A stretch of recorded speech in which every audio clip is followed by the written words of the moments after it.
बच्चों, कैसे हैं आप लोग। मैं प्रिंस कुमार और एक बार फिर से आप लोगों को मॉडर्न क्लासेस में आपका स्वागत है। और हम लोग स्टार्ट किए थे फिजिक्स, और फिजिक्स हम लोग देख रहे थे पहला चैप्टर जो आपका था प्रकाश का प्रवर्तन, उसको देख रहे थे।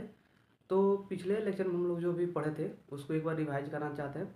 तो पिछले लेक्चर में हम देखे थे फिजिक्स किसे कहते हैं, और उसके बाद प्रकाश देखे थे और प्रवर्तन देखे थे। तो आइए उसको एक बार रिवाइज कर लेते हैं, क्योंकि रिवाइज करना काफ़ी अच्छा होता है। और एक बार रिवाइज करने से जो होता है क्या है कि पीछे की जितनी भी चीज़ होती है याद हो जाती है। तो रिवाइज करना, अगर आप किसी चीज़ को बार बार रिवाइज करते हैं, बार बार पढ़ते हैं, तो वो आपको आसानी से याद हो जाएगा और उस चीज़ को आप कभी नहीं भूलेंगे। तो आइए पिछले लेक्चर में जो भी पढ़े थे उसको एक बार रिवाइज कर लेते हैं। तो हम लोग पिछले लेक्चर में पढ़े थे फिजिक्स। तो फिजिक्स का डिफिनेशन क्या दिए थे कि विज्ञान की वो शाखा जिसके अंतर्गत हम लोग प्रकृति में होने वाले घटनाओं के बारे में अध्ययन करते हैं, तो उसी को हम लोग विज्ञान कहते हैं। और जैसे क्या एग्जाम्पल क्या था आपका, वर्षा होना, तूफान आ जाना, ये टोटल क्या है आपके प्रकृति घटनाएं हैं जो प्रकृति द्वारा हुआ है। और उसके बाद देखते हैं प्रकाश। तो प्रकाश क्या होता है, तो हम लोग प्रकाश को एक पॉइंट दिए थे, क्लू क्या था कि प्रकाश को हम लोग किस में पढ़ रहे हैं, फिजिक्स में। तो क्या डिफरेंस था कि प्रकाश वह भौतिक कारक है, भौतिक में हम पढ़ रहे हैं प्रकाश को। तो क्या डिफिनेशन था कि प्रकाश वह भौतिक कारक है जिसके सहायता से हम किसी वस्तु को आसानी से देखते हैं। और एग्जाम्पल आपका क्या हो सकता है कि मान लीजिए लाइट हो गया, ललटेन हो गया, टॉर्च हो गया, मोमबत्ती हो गया। जब वो जलते हैं तो हम लोग किसी वस्तु को, अंधेरे में हम लोग किसी वस्तु को देख पाते हैं। अगर अंधेरा रहेगा और टॉर्च और ललटेन ये सब नहीं रहेगा तो हम लोग किसी वस्तु को आसानी से नहीं देख पाते हैं। और हम लोग दिन में क्यों देख पाते हैं, जो हम लोग के सूर्य जो प्रकाश आता है इसकी वजह से। तो सूर्य के पास भी अपना एक प्रकाश है, तो इसलिए हम लोग दिन में किसी भी वस्तु को देख पाते हैं। और उसका इसका कुछ काफ़ी महत्वपूर्ण पॉइंट्स है जो आपके बोर्ड एग्जाम में काफ़ी बार पूछे गए हैं। तो पांचों महत्वपूर्ण पॉइंट्स क्या थे आपका, तो उसमें पहला आपका पॉइंट्स था कि जो प्रकाश होता है, प्रकाश का चाल जो होता है, प्रकाश सबसे ज़्यादा उसका चाल किस में होता है, निर्वात में। अच्छा, हम कल बताए थे कि सबसे ज़्यादा एक ऑर्डर लिखवाए थे कि प्रकाश का चाल सबसे ज़्यादा किस में होता है, उसके बाद किस में होता है, उसके बाद उससे कम किस में होता है, उससे कम किस में होता है। तो ऑर्डर लिखवाए थे, तो लिखवाए थे निर्वात, क्या क्या निर्वात, निर्वात लिखवाए थे। और उसके बाद लिखवाए थे गैस, और उसके बाद लिखवाए थे आपको द्रव, और उसके बाद लिखा गया ठोस। ये आपको सही लग रहा है, एकदम सही है। लेकिन ये आप जानते हो गैस किसे कहते हैं, द्रव किसे कहते हैं, ठोस कहते हैं, ये तो आपको थोड़ा थोड़ा पता होगा, बट आपको निर्वात पता नहीं होगा। तो आप लोग कमेंट भी नहीं किए कि सर निर्वात किसे कहते हैं। तो निर्वात एक ऐसा जगह है जहाँ पर आपका ऑक्सीजन नहीं होता है, हवा वहाँ पर अवेलेबल नहीं होता है, तो उसी को निर्वात कहते हैं। तो देखिए, अगर जहाँ पर हवा और अवेलेबल ना हो तो हम लोग वहाँ पर ज़्यादा समय तक हम लोग नहीं टी पाएंगे, तुरंत मर जाएंगे। तो इसलिए तो निर्वात में प्रकाश का चाल इसलिए ज़्यादा होता है क्योंकि जब वहाँ पर हवा होता ही नहीं है। लेकिन यहाँ पर क्या है, गैस, गैस यानी हवा मान सकते हैं। तो हम लोग देखते हैं कि कभी ज़्यादा तेज आंधी चलती है, हवा चलती है, तो हम लोग चलते हैं तो जो अपोजिट साइड से हवा बहती है तो हम लोग क्या करते हैं, पीछे की तरफ धक्का देती है। तो हमको कुछ लगता है कि थोड़ा सा हम लोग के प्रतिरोध कर रहा है, मैंने धक्का दे रहा है, रोक रहा है। और उसके बाद क्या आता है, द्रव। तो द्रव में यानी जल हो गया। तो जल में हम लोग चलते हैं, पानी में हम लोग चलते हैं, तो हम लोग को देखते हैं कि जो है गैस से भी ज़्यादा इसमें दबाव पड़ता है। तो हम लोग पानी में ज़्यादा तेज़ी से नहीं चल पाते हैं, उसमें दिक्कत होता है, लगता है कि पानी क्या है, हम लोग को पैर को बांध कर रखा है, तो उसमें से धीरे धीरे हम चल पाते हैं। तो इसे आप लोग इमेजिन कर सकते हैं। और ठोस, देखिए द्रव में, द्रव पर नहीं, में पर में बहुत अंतर है। आप यहाँ पर मैं बोल दिया ठोस, ठोस में, ठोस में, ठोस पर नहीं, क्योंकि ठोस में ठोस पर बहुत अंतर है।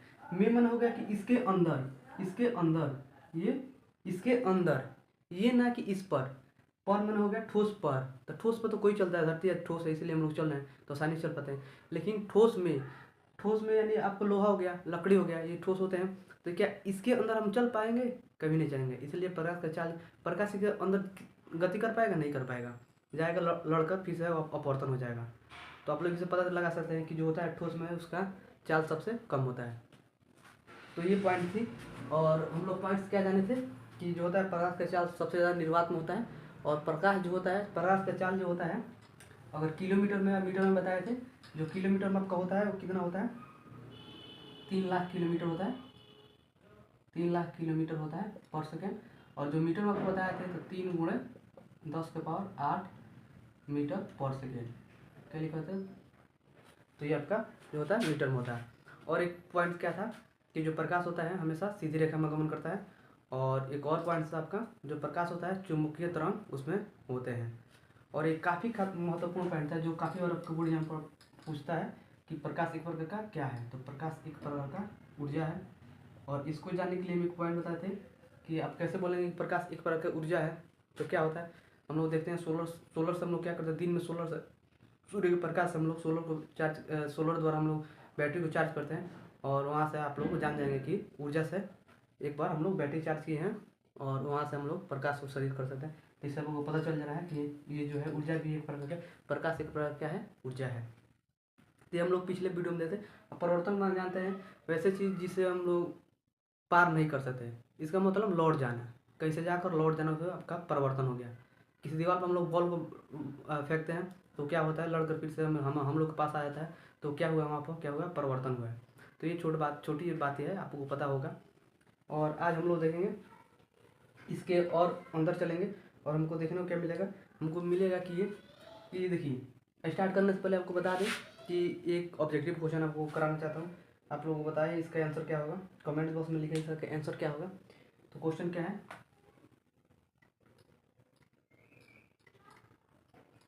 प्रकाश स्रोत है, ये आपका क्वेश्चन है, ये आपका क्वेश्चन है पहला। मैंने इसमें क्वेश्चन में क्या दिया, प्रकाश स्रोत है। तो आप लोग इसमें कमेंट्स में बताएं कि इसका आंसर क्या होगा। आपका जो पहला आंसर है आपका हो जाएगा लकड़ी। दूसरा आंसर आपका क्या हो जाएगा,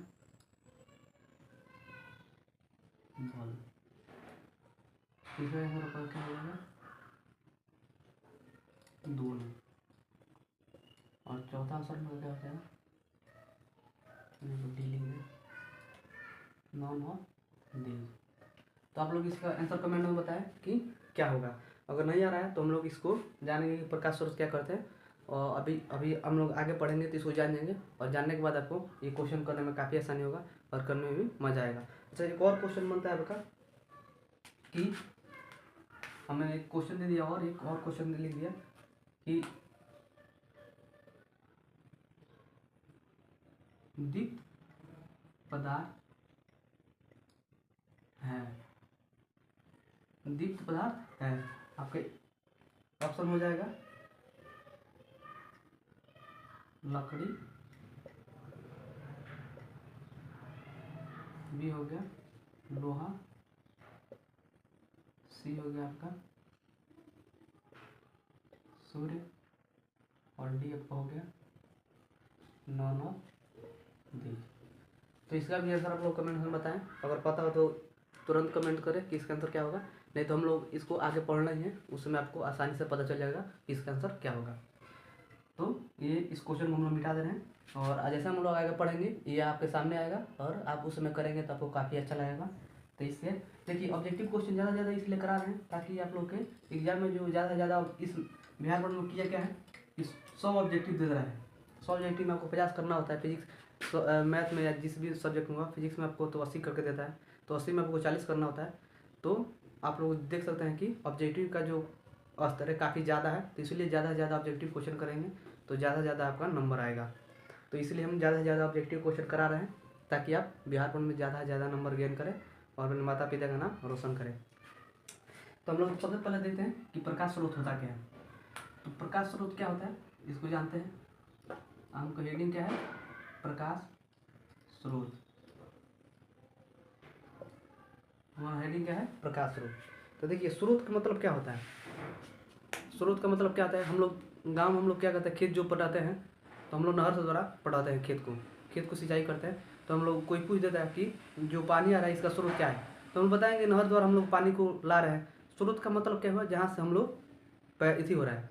जो पूछेगा कि स्रोत का मतलब क्या हो, तो देखिए मेरे कहना ये है कि अगर आप हेडिंग को अच्छे से जानते हैं तो आप किसी भी हेडिंग का डिस्क्रिप्शन आसानी से दे देंगे, क्योंकि हेडिंग का अर्थ समझना काफ़ी ज़रूरी है। अब तो प्रकाश को पता चल गया कि प्रकाश कैसे कहते हैं, जिसके बाद उजाला हो उसको प्रकाश कहते हैं, सिंपल में अगर जाने और यहाँ पर आपको जानना क्या है, स्रोत। प्रकाश को पता है, स्रोत जानना है। तो स्रोत का मतलब क्या हुआ, जहाँ से निकल रहा है, जहाँ से उसका सोर्स है, तो उसी को स्रोत कहेंगे। तो पूरा टोटल दोनों हेडिंग मिलाकर, दोनों शब्द मिलकर क्या बना है कि हेडिंग क्या हो रहा है आपका कि प्रकाश स्रोत होता क्या है, प्रकाश स्रोत किसे कहते हैं। तो क्या आप लोग इसको बता सकते हैं कि प्रकाश स्रोत क्या होता है।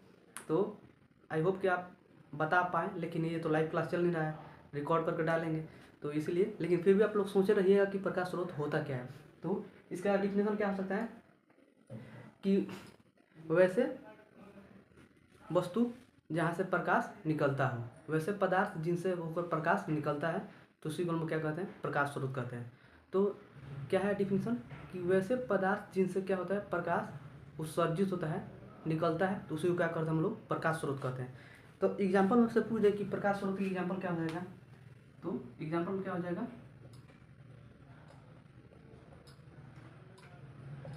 एग्जाम्पल में क्या हो जाएगा आपका, ललटेन या मोमबत्ती का बोल सकते हैं, मोमबत्ती। ये जो आपका मोमबत्ती, मोमबत्ती आपका इस टाइप का होता है, बना देते हैं।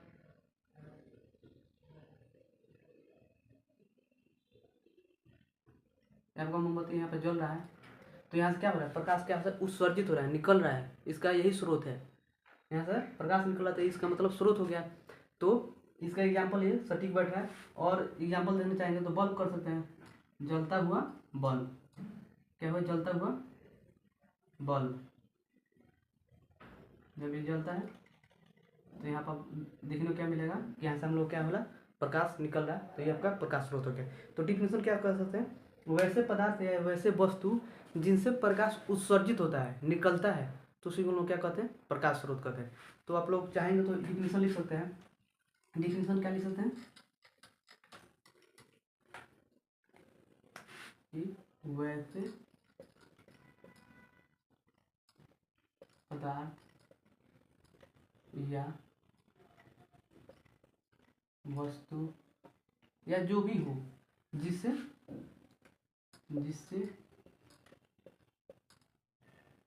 प्रकाश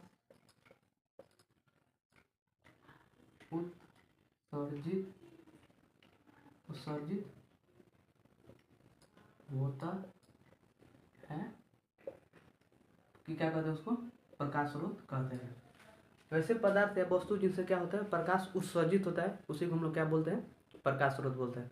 तो आप लोग को पता चल गया होगा। और एग्जाम्पल में भी लिखे थे, एग्जाम्पल क्या देते हैं, मोमबत्ती हो गया, एग्जाम्पल में लिख लिख और देखिए एग्जाम्पल समझना काफ़ी ज़्यादा जरूरी है। अगर आप एग्जाम्पल समझ जाते हैं, एग्जाम्पल और डायग्राम समझ जाता है, तो आप लोग किसी भी भूलेंगे नहीं। देखिए प्रैक्टिकल क्या होता है, जैसे हम लोग होता है कि हम लोग क्या कहते हैं कि हम लोग मूवी देखते हैं, तो उसमें बहुत सारी बातें याद रहती है। क्यों याद रहती है, हम लोग देख रहे हैं उसको, प्रैक्टिकल सब देख रहे हैं कि कैसे कैसे हो रहा है, इसलिए हम लोग को बात याद रहती है। इसीलिए एग्जाम्पल में जो आपको यहाँ पर देख रहे हैं, मोमबत्ती लिख रहे हैं, मोमबत्ती, मोमबत्ती लिखने से नहीं हो जाएगा। अब इसको जब इसको डायग्राम करते हैं, हम डायग्राम करेंगे तो आपका मोमबत्ती इस टाइप का लगभग होता है। और यहाँ पर देखेंगे कि जल रहा है यहाँ पर, तो यहाँ पर क्या मिला है कि यहाँ से प्रकाश क्या हो रहा है, उत्सर्जित हो रहा है। क्या हो रहा है, प्रकाश उत्सर्जित हो रहा है। तो आप देख सकते हैं, तो ये आपका एग्जाम्पल हो गया, या ललटेन हो गया, या बल्ब हो गया, जिससे प्रकाश उत्सर्जित होता है, तो उसी को प्रकाश स्रोत कहते हैं। आई होप को आपको पता चल गया होगा। यहाँ पर बल्ब लिख सकते हैं, पीटीसी इत्यादि कर सकते हैं। अभी बहुत सारे एग्जाम्पल है, तो आपको पता होगा ही कि कौन कौन से एग्जाम्पल हो सकते हैं जिससे प्रकाश निकलता है।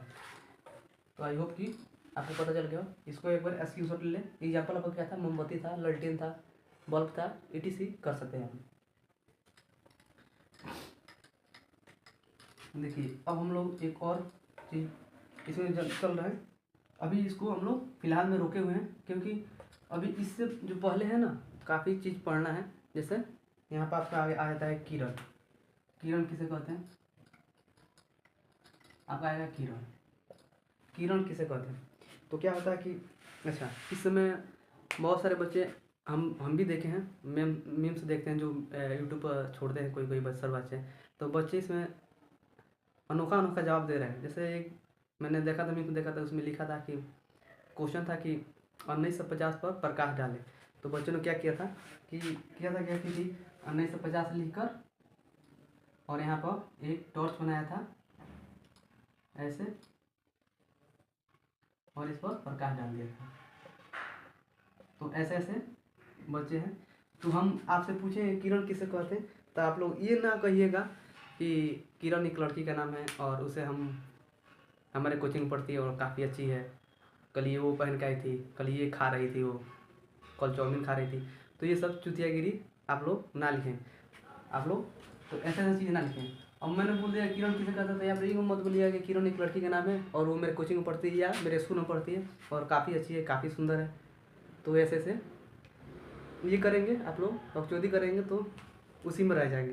तो आइए जानते हैं क्या किरण किसे कहते हैं। तो किरण कहते हैं किसे, देखिए किरण मान लीजिए कि प्रकाश है निकलता है तभी तो हम लोग देखते हैं कि दिखाई सब दिखाई देता है, उसी को हम लोग क्या कहते हैं, किरण कहते हैं। अब लोग जब प्रकाश आ रहा है, चाहे बल्ब जाते हैं या कुछ भी जलाते हैं तो देखते हैं कि ऐसे ऐसे झिलजाता है निकलता है, तो उसी को किरण कहते हैं। तो क्या होता है कि प्रकाश क्या होता है, लिखने में क्या हो जाएगा, प्रकाश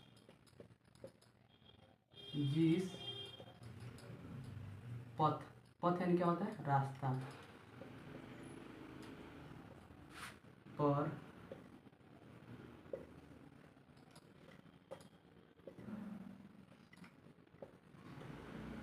चलता है उसी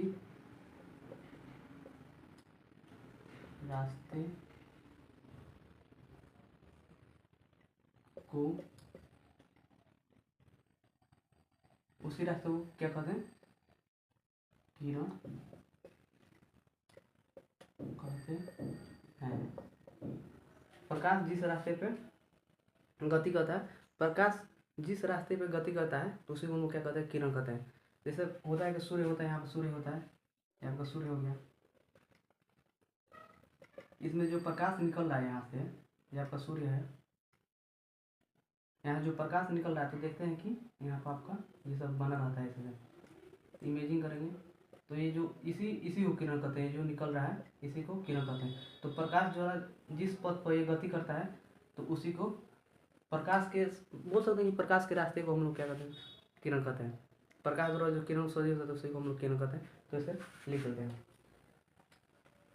अगला क्या आपका पॉइंट हो सकता है, अगला आपका है कि अब देखिए किरण आपको जान गए क्या होता है, प्रकाश के पथ को ही हम लोग क्या कहते हैं, किरण कहते हैं। जिस रास्ते पर गति करता है उसी को हम लोग क्या कहते हैं, किरण कहते हैं। तो अब आपका अगला है किरण, अगला हेडिंग आपका किरण पुंज।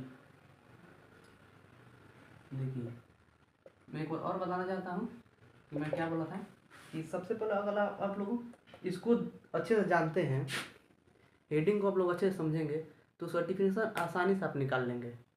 मैं एक बार ना कई बार बताया हूँ, इसको आप लोग जाने, आप लोग किरण जान गए किसे बोलते हैं, जो प्रकाश द्वारा निकलता है, जो प्रकाश द्वारा निकलता है उसी को पथ को ही, इसी के रास्ते को किरण कहते हैं। अब पुंज किरण आपको पता चल गया। अच्छा गाँव में होता है कि हम लोग धान की खेती करते हैं, धान की खेती करते हैं और उसके बाद धान को जब अपना पक जाता है तो लाते हैं काट कर उसे, और उसे पीटते हैं, धान को अलग करते हैं, और उसके जो नीचे पार्ट होता है, नीचे वाला पार्ट होता है जिसे हम लोग बोलते हैं क्या होता है, पूरा। तो पूरा होता है, तो टोटल धान हम लोग जब पीट लेते हैं तो जो पूरा बचता है तो अभी तक वो पूरा होता है। और जब उसको क्या करते हैं, इकट्ठा करके ले जाके एक जगह बनाते हैं तो उसको क्या बोलते हैं, बताइए आप लोग कमेंट्स में कि क्या उसको बोलते हैं। जब टोटल पूरा को एक लगे ले जाकर रख देते हैं तो हम लोग क्या बोलते हैं, उसको बोलते हैं पूंज लगाना। किसका पूंज लगाना, पूरा का पूंज लगाना। पूंज लगाना, पूरा पूंज लगाना, या ढाठा हो गया, या जो भी है, कतरा हो गया, ये बहुत सारे चीज़ें हैं जिसको काट कर इकट्ठा करके एक पास अगर इकट्ठा कर देते हैं तो उसका मतलब हुआ पूंज लगाना। क्या हुआ, पूंज। पूंज का मतलब आप समझ गए। तो ऐसे वहाँ से आप लोग समझ सकते हैं कि जब हम लोग पूरा को एक पास रखते हैं, टोटल को इकट्ठा करते हैं तो हम लोग क्या करते हैं, बोलते हैं उसका पूरा का पूंज लग गया। तो इसी इस पर बताइए इसका डिफिनेशन क्या हो जाएगा, किरण पुंज। तो यहाँ पर आप लोग लिख देते हैं पू और पुंज। जब पूरा पुंज आप समझ जा रहे हैं, बताइए जब आप पूरा के पुंज समझ जा रहे हैं तो किरण पुंज काहे ना समझेंगे। पूरा आप जानते हैं, यहाँ पर आप पूरा जानते हैं, यहाँ पर किरण जानते हैं, पुंज आप समझ ही गए। क्या बोलते हैं, पूरा जब इकट्ठा कर लेते हैं, एक पास कर देंगे तो उसी को बोलते हैं पूरा पूंज। तो बताइए जब किरण पूछेगा तो आप लोग नहीं बताइएगा, आसानी से बताइएगा, एकदम आसानी से। क्या बोलेंगे आप लोग, किरण आपको पता चल गया तो किरणों को समूह को क्या बोलते हैं, किरण पुंज। क्या बोलते हैं, किरण के समूह को हम लोग बोलते हैं किरण पुंज। तो ये आपका था, क्या बोल डिफिनेशन क्या लिखते हैं कि किरणों के समूह को किरण पुंज कहते हैं। कहाँ है समझेंगे, छोटा सा डिफिनीशन है, समझिए इसको अच्छे से। बोल रहा है किरण पुंज क्या होता है, किरणों के समूह को किरण पुंज कहते हैं। जैसे हम लोग पूरा का पुंज कहते हैं, गांव में कहते हैं पूरा का पुंज लग, इसका मतलब करते क्या है कि पूरा को टोटल को इकट्ठा करते हैं, तो हम लोग बोलते हैं पूरा का पुंज। तो यहाँ पर किरण पुंज, इसका मतलब किरणों के समूह को जब किरणों की इकट्ठा करते हैं उसको बोलेंगे किरण पुंज। अभी आपका एक काफ़ी महत्वपूर्ण पॉइंट होता है, इसमें से आपका 3 डिफिनेशन निकलता है किरण पुंज का। जब प्रकार पूछेगा तब आपका 3 हो जाएगा, और वो तीनों प्रकार आपका काफ़ी, इसको भी जाना काफ़ी अच्छा है। पहला आपका जो है इसका प्रकार में आपका जो पहला है उसका हो जाएगा समांतर किरण पुंज। दूसरा आपका हो जाएगा अभिसारी किरण पुंज। तीसरा आपका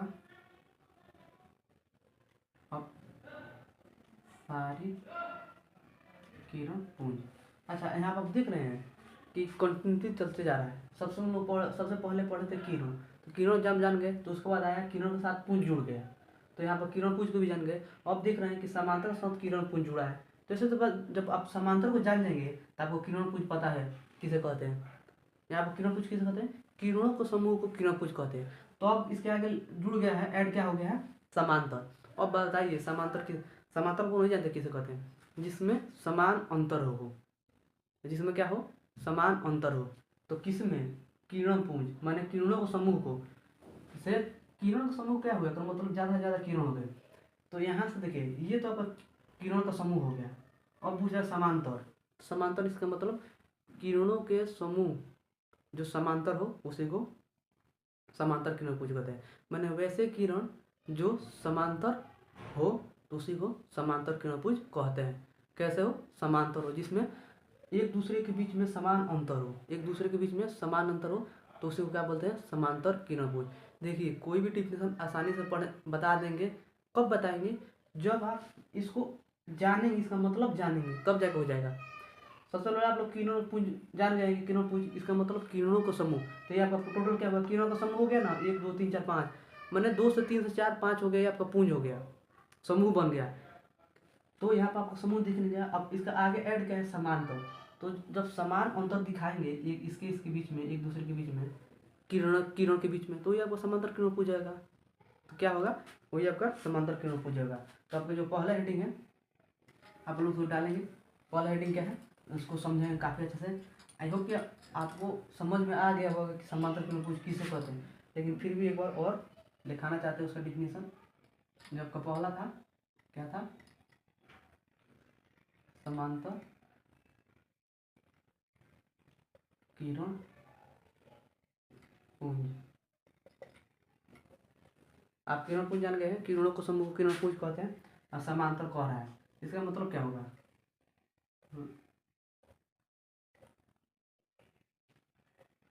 यहाँ से स्केल रहेगा तो हम सीधे सीधे खींच पाएंगे। तो यहाँ पर देख क्या रहा है, किस यहाँ से समांतर किरण पुंज आप हो गया, किरणों को समूह हो गया तो किरण पुंज हो गया। समांतर इसका मतलब समान अंतर है, तो ये आपका क्या होगा, समांतर किरण पुंज। तो समांतर किरण पुंज का डिफिनेशन क्या दे सकते हैं कि वैसे किरणों का समूह जो जिसके समान अंतर हो, जिसके बीच में क्या हो, समान अंतर हो, तो इसे को समांतर किरण पुंज कहते हैं। तो आप लोग लिख सकते हैं कि वैसे किरण जिसके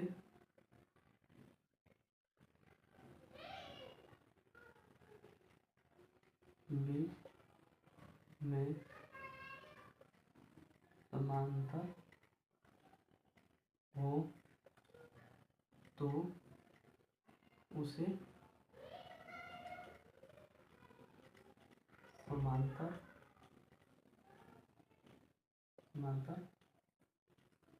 किरण पुंज कहते हैं। किसे कहते हैं, देखिए आप लोग डायग्राम देंगे, ये आपका इमेज हो गया, ये आपका क्या हो गया, इमेज हो गया। जो आपका फिगर है तो फिगर्स आप लोग काफ़ी से समझिएगा। फिगर है, फिगर आप लोग समझ गए, इसका मतलब आप डिफिनेशन दे सकते हैं। यहाँ पर देख क्या रहे हैं कि ये सब क्या है आपका किरण है, ये सब क्या है किरण है, और इसके बीच में देख रहे हैं समांतर है, समान अंतर है, समान अंतर, समांतर का अर्थ क्या होगा, समान अंतर, जिसके बीच में समान अंतर हो, एकदम टोटल रेखा एक दूसरे के बीच में समान अंतर, उसको समांतर कहते हैं। तो समांतर समझ गए, किरणपुंज जानते हैं, इसका मतलब वैसे किरणपुंज जिसके बीच में समान अंतर हो उसी को समांतर किरणपुंज कहते हैं। तो ये आपको डिफिनेशन है, इसको आप लोग जान सकते हैं। आप लोग एक बार इसको स्क्रीनशॉट ले लें, या आप लोग कमेंट्स कीजिए कि मैं कैसे पढ़ा रहा हूँ, ये काफ़ी ज़रूरी है, क्योंकि आप लोग बताएंगे तभी, अगर आपको अच्छा ना लगे तो इससे ज़्यादा मेहनत करूँगा मैं आपको समझाने के लिए। आई होप कि आप लोग समझ में आ गया हो कि समांतर किरणपुंज किसे कहते हैं, या इससे पहले जो भी हेडिंग पढ़ा है वो आई होप कि आपको टोटल आपको पता चल गया होगा। अब दूसरा आपका क्या था, दूसरा क्या था आपका, दूसरा आपका था अभिसारी, अभिसारी, अभिसारी। तो अभिसारी देखिए, अभिसारी दूसरा तीसरा को एक साथ लेके चलते हैं, क्योंकि ये समझ में काफ़ी अच्छा आएगा, आपको समझने में काफ़ी आसानी होगा। अभिसारी एक क्या था, अपसारी, दोनों को एक साथ समझते हैं। देखिए अपसारी, अभिसारी, जब अभी देखिए जो होता है, आपके सामने कोई क्वेश्चन रखते हैं, उसका दो ऑप्शन है, जब आप बताइएगा ऑप्शन तो पहला आपका ऑप्शन गलती हो जाएगा, तो क्या होगा, दूसरा इसका मतलब सही होगा, तो आप आसानी से कर सकते हैं। तो बताइए दो चीज़ का आपको डिफिनेशन देना है, और जब एक चीज़ को आपको पता चल गया तो उसी के बेस पर दूसरा होगा तो नहीं बताइएगा, एकदम बता पाइएगा। क्या हुआ, देखिए ऑप, जब ऑप का आप लोग यहाँ सिंपल जो ऑप है, तो ऑप को आप लोग जब इसका अर्थ निकालिएगा ना, तो ऑप का अर्थ होगा अलग या दूर, अलग या दूर इसका अर्थ होगा। इसका अर्थ क्या होगा, अलग,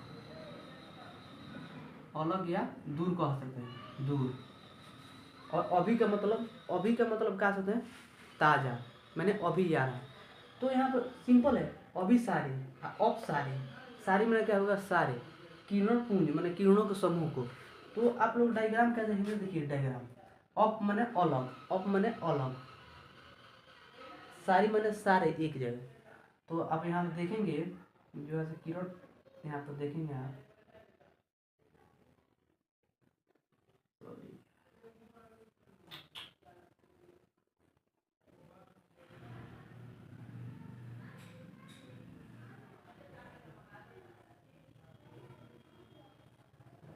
ये आपका किरण निकला है, यहाँ पे आपका किरण आ रहा है, ये आपका एक बिंदु है, ये भी आपका एक बिंदु है, इसको जैसे कर दे रहे हैं, समझ जाएगा, दोनों बिंदु है। अब देखिए यहाँ पर आप देख क्या रहे हैं कि यहाँ पर टोटल किरणें एक बिंदु पर आके मिल रही है, और यहाँ से क्या हो रहा है, इस बिंदु से क्या हो रही है, टोटल किरणें एक दूसरे से निकल रही है, अलग हो रही है, दूर जा रही है। तो समझ रहे, दूर जा रही है, इसका मतलब समझ गए क्या हुआ, क्या बोल सकते डिफिनेशन क्या था। अब यहाँ पर बताइए कि जो डायग्राम है, फिगर है, इसमें मैं पूछ दे कि कौन अपसारी है कौन अभिसारी, तो नहीं बता पाइएगा। यहाँ पर आपको क्या देखने को मिल रहा है कि किरणें जो है एक बिंदु से दूर जा रही हैं, और यहाँ पे देख सकते हैं अप मन होता है अलग होना, एक मतलब अपसारी, ये आपको क्या हो जाएगा, अपसारी, अपसारी, अपसारी किरण पुंज, किरण पुंज, इसका मतलब ये आपका क्या हो जाएगा, अभिसारी, अभी मन ताजा, अभी सारी, अभी एक बिंदु पर किरण टोटल आए हैं। तो क्या आप इससे पूछेंगे इसका डिफिनेशन दे, तो नहीं दे पाइएगा, काहे ना दे पाइएगा, जरूर दे पाइएगा। क्या बोलेंगे कि वैसे किरण पुंज जो एक बिंदु पर आके मिलते हैं तो उसको अभिसारी किरण पुंज कहेंगे। क्या कहेंगे कि वैसे किरण पुंज जो एक बिंदु पर आकर मिलते हैं, यहाँ पर क्या हुआ, आकर मिल गए, तो इसको अभिसारी कहेंगे। और वैसे किरण पुंज जो एक बिंदु से दूर जा रहे, निकल रहे हैं, तो उसको क्या बोलेंगे आप लोग, अपसारी किरण पुंज। आई होप कि दोनों डिफिनीशन आपको काफ़ी अच्छे से पता चला होगा। अभिसारी अपसारी समझ गए होंगे, मुझे लग रहा है कि एकदम आसानी समझे होंगे। डायग्राम देखिए, डायग्राम समझिए, डायग्राम समझना काफ़ी जरूरी है। और एक लोग हम और पढ़ते हैं लोग, ये समांतर किरणपुंज, यहाँ पर क्या हो रहा है आपको देखेंगे, समान अंतर है, इसलिए समांतर किरणपुंज माने वैसे किरणपुंज जो जिसके बीच में समान अंतर हो तो उसे समांतर किरणपुंज कहते हैं। अभिसारी माने वैसे किरणपुंज जो एक बिंदु पर आकर मिल रही है तो उसे अभिसारी किरणपुंज। अपसारी किरणपुंज वैसे किरणपुंज जो एक बिंदु से दूर जा रही है, निकल रही है। यहाँ पर देख रहे हो, अब मैंने अब अलग होना दूर जाना तो अपसारी किरणपुंज। तो ये दोनों का पहला आपका हेडिंग तो लिखवा दिए थे, तो इस दोनों इसी डिफिनीशन का सॉरी हेडिंग का आप लोग डिफिनीशन लिखेंगे। पहला का डिफिनीशन क्या लिखेंगे कि वैसे किरणपुंज जो एक बिंदु पर आकर मिल रही है। वैसे ये तो आपको देख रहे हैं, ये टोटल क्या आपका है, इसको अगर देखें तो ये टोटल बोलेंगे आप किरणों का समूह है, ये पांचों क्या किरणों का समूह है। तो वैसे किरणपुंज जो एक बिंदु पर, यहाँ पर बिंदु है, बिंदु पर आकर मिल रही है, अभिसारी किरणपुंज। अब वैसे किरणपुंज जो एक बिंदु से होकर बाहर निकल रही है तो उसे अपसारी किरणपुंज। आई होप कि आपको काफ़ी अच्छा लगा होगा। तो इसका डिफिनीशन आप लोग लिखकर कमेंट्स कीजिएगा कि सर मैंने इसका डिफिनीशन लिख लिया है। आपको लिखवाने का कोई आवश्यकता नहीं है, आपको कष्ट लेने का कोई आवश्यकता नहीं है, क्योंकि हमारे साथ आपके साथ हम भी लगे हुए हैं, तो इसे हमें भी नहीं होगा। और एक चीज़ और है इसमें, आज इसको क्लियर कर दें उसके बाद हम लोग चलेंगे प्रकाश का परिवर्तन पर। एक और चीज़ है कि एक आपको क्वेश्चन दिए थे, 2 क्वेश्चन दिए थे। पहला क्वेश्चन था, एक दूसरा क्वेश्चन था। आपका पहला क्वेश्चन क्या था? पहला क्वेश्चन था प्रकाश स्रोत है, तो सबसे पहले प्रकाश स्रोत है तो ऑप्शन में जो भी था तो उसमें हम लोग प्रकाश स्रोत पढ़ लेते, तो उससे आप लोग उसका आंसर कमेंट कीजिएगा। और एक और क्वेश्चन था कि दीप्त वस्तुएं हैं, तो हम लोग आइए जानते हैं कि दीप्त किसे कहते हैं और दीप्त किसे कहते हैं। या एक होता है आत्मदीप्त, इसका मतलब हुआ कि दीप्त। आइए होता है अदीप्त, इसका मतलब वह प्रदीप्त अदीप्त वस्तु ऐसे होते हैं जैसे एक चीज़ का बहुत सारे नाम हो सकते हैं, जैसे जिसे हम दीप्त बोलते हैं उसे आत्मदीप्त भी बोलते हैं। एक होता है आपका अदीप्त। तो बताइए एक दो, सबसे पहले यहाँ पर 2 पॉइंट लिखते हैं, दीप, एक होता है अदीप्त।